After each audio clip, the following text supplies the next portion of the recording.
Hey guys, it's Dr. May. How are you today? I have a topic today that I really like. I put this together a couple years ago and I'm excited to share it with you. Okay, so this one's about lying and truth telling. Okay, and something we all should be familiar with because sometimes we lie and sometimes we tell the truth, right? Let's be honest, okay?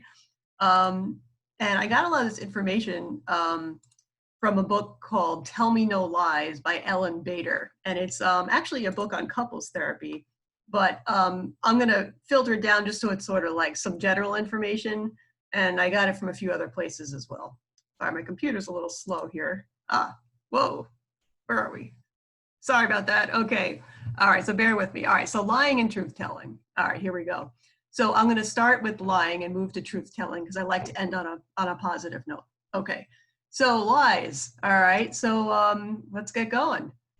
So just as a little intro, right? So there's basically two different types of lies, right? There's lies of commission, right? So it's kind of like deliberately saying or doing something that's untrue, right? So saying, you know, yeah, I went to the store when I really went to the beach. That's a lie of commission, okay? Or there's a lie of omission, which is like leaving something out, okay? It's kind of like, yeah, me and my friend Sue, we went to, we hung out last night, okay? And I left out the fact that we hung out and we spent $1,000 at a casino.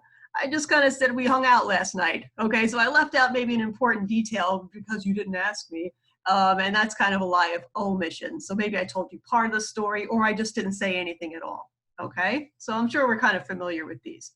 All right, so this is some fun facts about lying. So lies are actually something that, little kids can't do yet, right? It's a sign that our brain is developing when we're able to tell a lie, okay? So kids don't start lying until they're between the ages of about 2 and 5, okay? And they get better at it as they get older and their brain continues to develop, okay? So it requires something called a theory of mind. So I have to be able to imagine what you're thinking or how you might react or how you might see what I say in order for me to determine that a lie is something I want to tell you, right?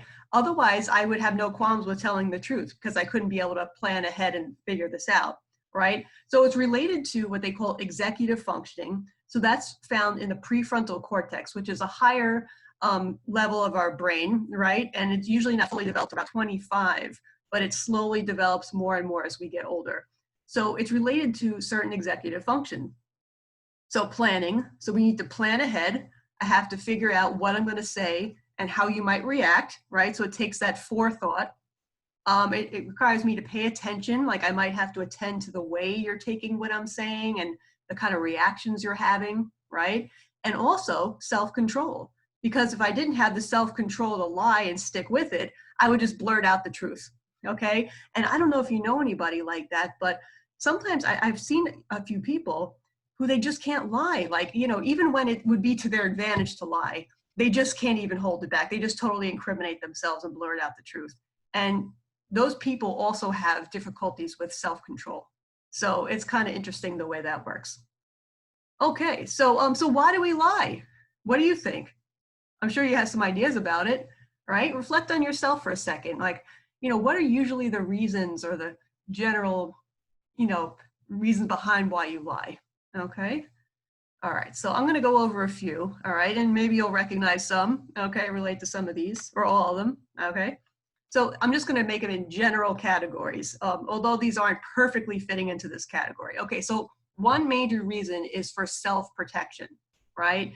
So, for example, we lie to avoid showing weakness, vulnerability, or our dark side, right? So, hey, were you crying? No, I wasn't crying, right? Or, hey, were you scared of that movie? No, I was fine. I don't need anybody. I'm good, right? So I lie for self-protection because I don't want you to see my weakness, okay? Sometimes we do dumb things sometimes and we feel stupid about it. Like, yeah, like letting someone accidentally, scam you online or something like that. You might be embarrassed to admit it. So you don't tell anybody or you lie about where the money went, right? Because you're a little, ashamed about it. Other times, maybe you say it's something stupid on a date and you don't want to tell anybody, right? So there's reasons why we don't want to look bad. So we lie for that reason. Other times we're afraid to get criticized, rejected, or misunderstood. So if you happen to have a mental illness or an addiction, or you're gay, or there's some aspect of yourself that you're afraid to share with people because you're afraid of being criticized for it, maybe because you have been in the past, it could make sense that in certain situations you would lie about it, right? We kind of don't want to be criticized and made fun of. Sometimes we want to avoid getting in trouble. So in that little cartoon on the bottom left, maybe the guy at the computer is at work and he made a mistake. He sent off the wrong kind of email to the wrong person and he screwed up the account or whatever it is. And he doesn't want to get in trouble by his boss who looks kind of like a mean guy. So maybe he lied about it, right? Something happens all the time. Sometimes this is not exactly fitting into this category, but we lie to avoid hurting someone's feelings. Like the old famous, hey, do I look fat in that dress? No, honey, you look great, right? So, sometimes we're trying to lie because we're trying to be kind to somebody and we're afraid to really tell them what we think, right? Other times we just lie to someone because we don't want to be in conflict with them. We know if we're honest, it's going to stir something up and you just don't want to have an argument. So you kind of either lie or you just don't say anything about whatever it is. So lie of omission or commission, okay? So these are the general self-protection. Sound familiar a little bit? Okay. All right, so next one is self-promotion, right? So trying to promote yourself, okay? So this is like presenting yourself in a positive light. So maybe you'll lie about some accomplishment you've had or exaggerate it in some way because you're trying to impress somebody, Maybe you want to make more money, right? So it probably happens in business a little more than we care to admit. Like that car salesman there, maybe he's going to lie about some features of the car or how good condition it might be in just because he wants to make a sale and get some money rolling, right? So sometimes that happens. Like Lance Armstrong on the right, to lie so you could win, right? So a lot of these athletes with the performance enhancing drugs, they are kind of like lying, right? Like they're going up there and getting these stats and getting these awards and stuff. But meanwhile, they're kind of cheating. They're lying about the integrity of their performance and the fact that it's being enhanced by something. It might be like a lie of omission, right? And then meanwhile, they're reaping all the benefits and the promotions and stuff like that, okay? Other times we lie to get people to like us or to make them laugh. So let's say in a social situation, you see that people are starting to respond to something you say. So you kind of exaggerate it a little bit, or you pump up the story, or you throw in a lie here or there, and you're getting attention for it, right? And it makes you feel good in that moment, but you're like, oh, gee, I know that's not true, but it's working right now. Okay. Even let's say someone lying about being single instead of admitting that they're in a relationship just because they're trying to get, an extra person on the side. Happens sometimes, right? Self-promotion, want to get some extra booty or something. Okay. And sometimes not exactly fitting in this category, but we lie to get out of doing something that we don't really want to do. So instead of being able to say it assertively and, just say no using the FAST skill, for example, maybe we'll be like, oh, gee, yeah, I can't help you paint your house on Saturday because I'm driving my mom to the doctor, and you know how that is, right? So like, it's really hard for you to just say no, so you make up a lie instead, right? Instead of giving a real reason. Okay, so there we go. So these are some other ones. Maybe these sound familiar too. Okay, so here's a cool concept. I got this from that book, Tell Me No Lies. So there's two sides to lying and telling the truth, right? So if you think about it, there's a liar or a truth teller on the one hand, and then there's the truth receiver or the lie receiver on the other hand, right? So why is this important to know? Because your truth telling or lying doesn't happen in a vacuum, right? So if I tell the truth, it's because I believe that the other person's going to respond to it in a way that makes me feel validated and accepted and, respected. But if the person doesn't, and they freak out when I tell them the truth, or they argue with me, or they belittle me, or they criticize me, or they get me in trouble, guess what? They're kind of training me to lie because I don't want to deal with that reaction. So they're influencing my lying behavior. I may not lie purely for no reason at all. I'm lying because it's an uncomfortable interaction when I tell the truth. So they're kind of training me to be a liar, right? So does that sound familiar? Maybe there's people in your life who didn't respond well when you were honest, right? Okay, so keep this in mind. We're going to go in a little more detail.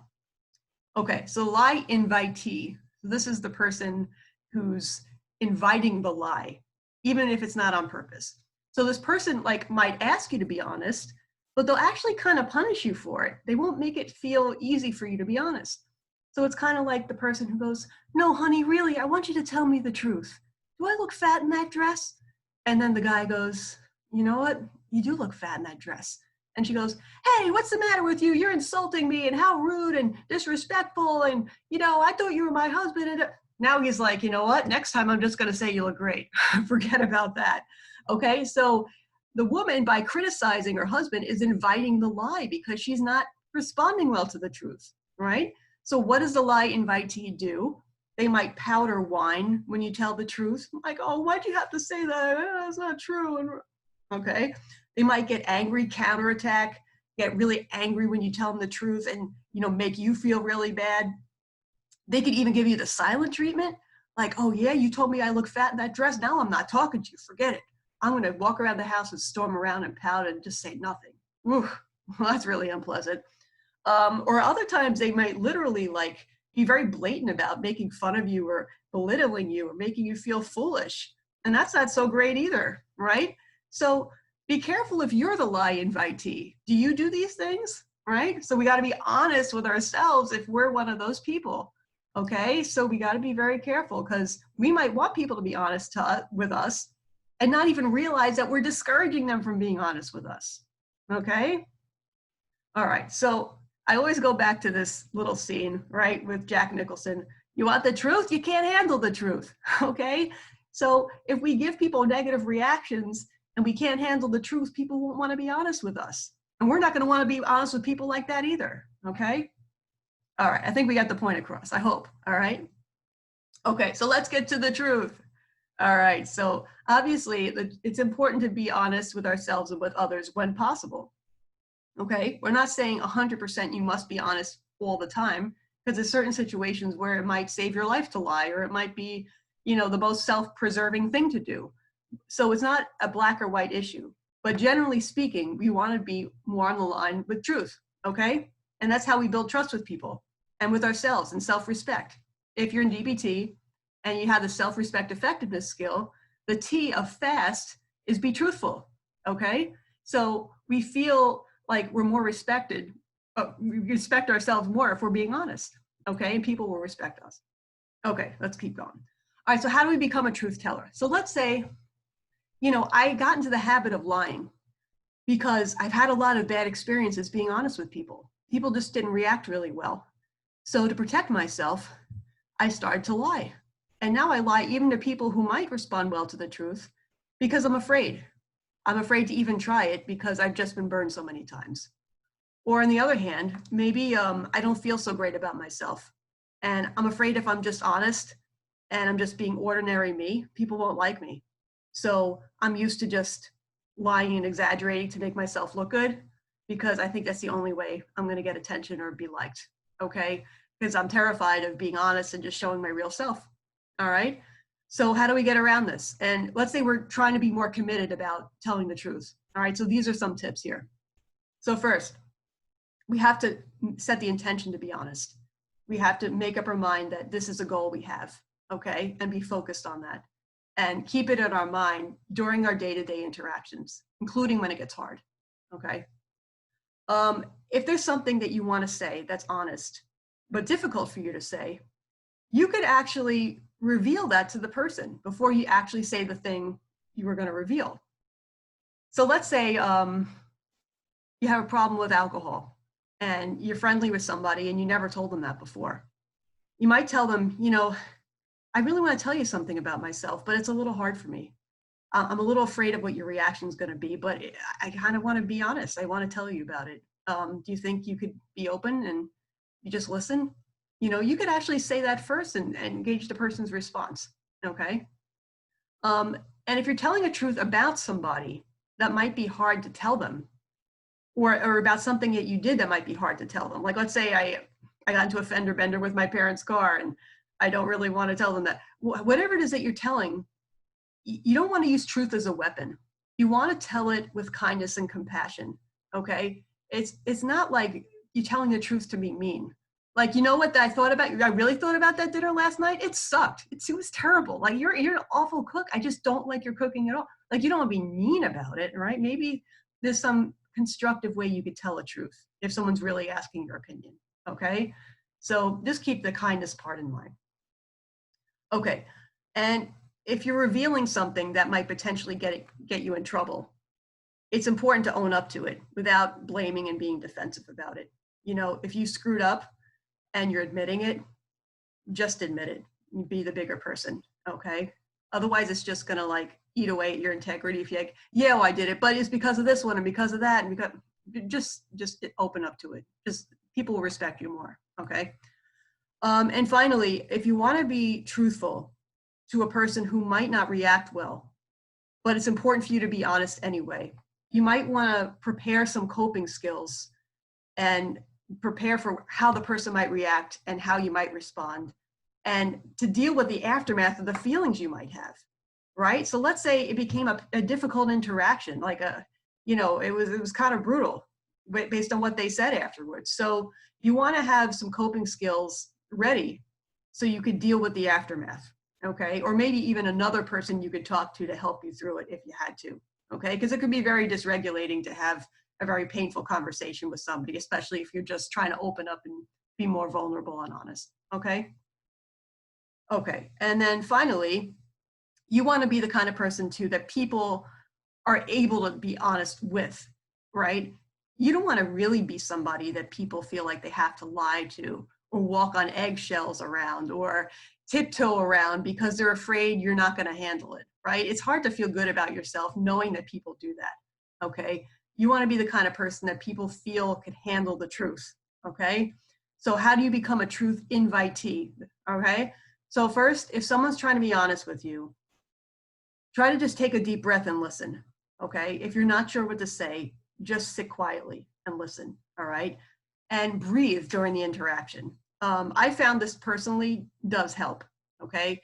Try to, keep your hands steady, put them on your lap, put them on the chair hand, the arms of the chair, take a deep breath, breathe throughout, just kind of calm your physiology, all right? So you don't overreact.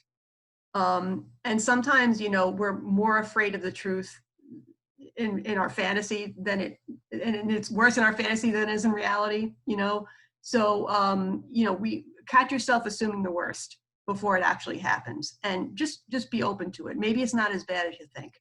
Okay. And if it is that bad, you could use your coping skills afterwards. Okay.